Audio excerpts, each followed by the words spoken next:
Almost dangerous. There's some Corps of Engineer property, and then they picked up a lot of the farms and things like that, and got old silos on them, you know, and they're beginning to fall down and crumble down, you know, now. Yeah, those, I got those 2 silos. They do need to come down at home, but, the grain bins, though, we'd climb up the ladder and jump down. We'd spend afternoons in there. Well, our bins were that bin was a fair bit bigger than them. As high as we could go. I remember climbing up the silo after filling silo.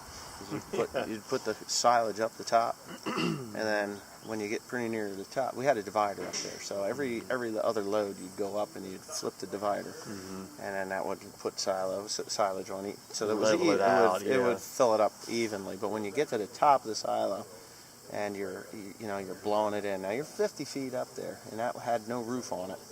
So you're blowing it up, and you see all that corn up in the top of that thing, and it's hitting the blower pipe, and you're standing along the concrete wall with a pitchfork. Now I'm like 15 years old, and I'm looking over the edge, and you get real comfortable, which is really not a good thing, but you get comfortable up there shoveling this thing. The next thing, Dad will come with another load of silage, and then you feel the silage start to shake as he fired that thing up, and then you'd see that the silage would just right up the top.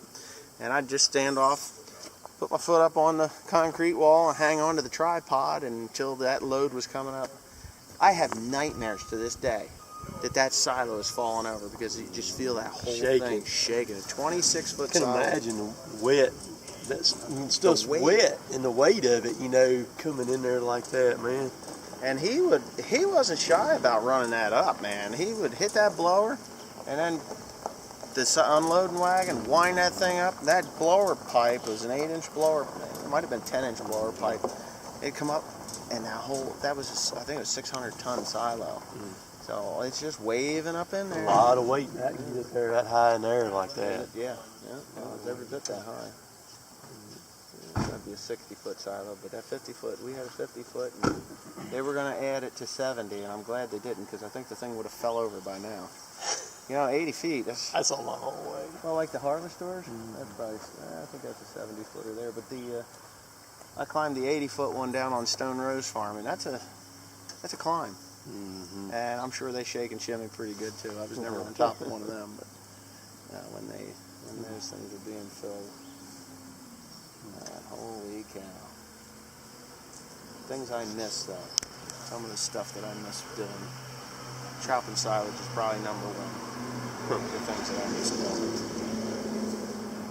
But milking cows, I don't.